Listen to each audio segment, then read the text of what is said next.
ایک دفعہ کی بات ہے، ایک گاؤں تھا۔ اس گاؤں میں ایک لڑکی رہا کرتی تھی۔ اس لڑکی نے اپنا گھر اپنے دم پہ چلایا ہوا تھا۔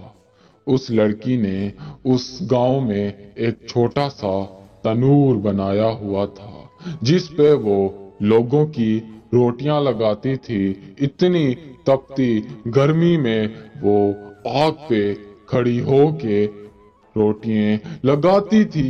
گاؤں والوں کی بدلے میں مناسب پیسے ان سے لے لیتی۔ اس طرح سے ان کا کھانا پینا بھی بیچی میں سے ہو جاتا اور انہیں شام کو کچھ نہ کچھ بچ بھی جاتا۔ وہ اپنی زندگی میں بہت خوش تھی۔ جیسے بھی حالات آ جاتے وہ کبھی بھی نا امید نہ ہوتی۔ گاؤں سے کوسوں دور ایک بازار میں ایک بوڑھا رہتا تھا۔ اس بوڑھے نے اس بازار میں کپڑے اور قالینوں کی دکان لگائی ہوئی تھی۔ اس کا کام ٹھپ ہوا پڑا تھا۔ زیادہ اس کی بازار میں گاہکی نہیں چل رہی تھی۔ وہ اپنے دماغ کو ادھر ادھر گھما پھرا رہا تھا کہ کیسے اپنی دکان کی گاہکی کو بڑھاؤں۔ خیر اس کا یہ پریشانی کا عالم چلتا رہا۔ وہ اس بازار کو چھوڑ کر ایک گاؤں میں گیا۔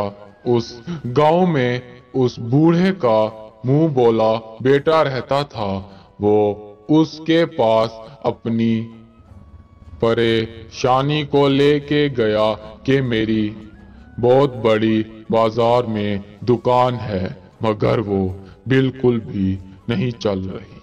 تب اس لڑکے نے سوچا، دماغ لگایا کہ میں کیا کروں جس سے آپ کی گاہکی بڑھنے لگ جائے۔ تب کہیں اسے خیال آیا کہ ہمارے گاؤں میں رہنے والی بلو رانی، وہ سارا دن محنت کر کے لوگوں کی روٹیاں پکاتی ہے، اتنی گرمی میں اپنی خوبصورتی کو بھی برباد کیے جا رہی ہے اور اسے شام کو کچھ زیادہ پیسے بھی نہیں بچتے۔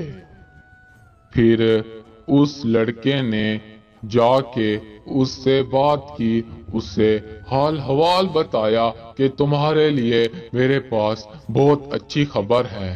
میں تمہیں اس گاؤں سے دور ایک بہت بڑی بازار میں بھیج رہا ہوں جس بازار کا مالک بوڑھا ہے اور وہ میرے پاس آیا ہوا ہے گھومنے پھرنے کو۔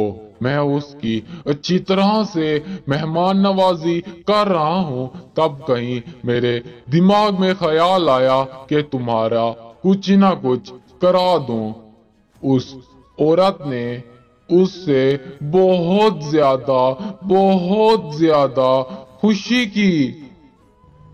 اس لڑکی نے اس کا احسان ماندا یہ کہہ کر کہ اگر آپ مجھے کہیں اچھی جگہ پہ لگوا دیں گے تو میں آپ کے لیے دعا کروں گی۔ خیر تمام باتیں ہو گئیں اور وہ نوجوان وہاں سے چلا گیا۔ اگلی صبح وہ بوڑھا گاؤں سے نکلا اور ساتھ ہی اس کے وہ لڑکی بھی چل دی۔ وہ اس بازار کو آن پہنچے۔ بوڑھے نے اسے پہننے کو بہت اچھا اور بہترین لباس دیا۔ وہ لڑکی لباس پہن کے ایسے لگ رہی تھی مانو کسی سلطنت کی شہزادی ہو۔ بوڑھے کی دکان سے آتے جاتے لوگ ہر کوئی اس لڑکی کو دیکھنے لگ گیا، اس لڑکی پہ مرنے لگ گیا۔ دھیرے دھیرے بوڑھے کی سنسان دکان جس میں کوئی بھی نہ آتا تھا، اس میں مانو کسی بڑے گاؤں کا میلہ لگ گیا ہو۔ ہر وقت کوئی نہ کوئی بوڑھے کی دکان پہ آ جاتا اور کوئی نہ کوئی چیز لے کے چلا جاتا۔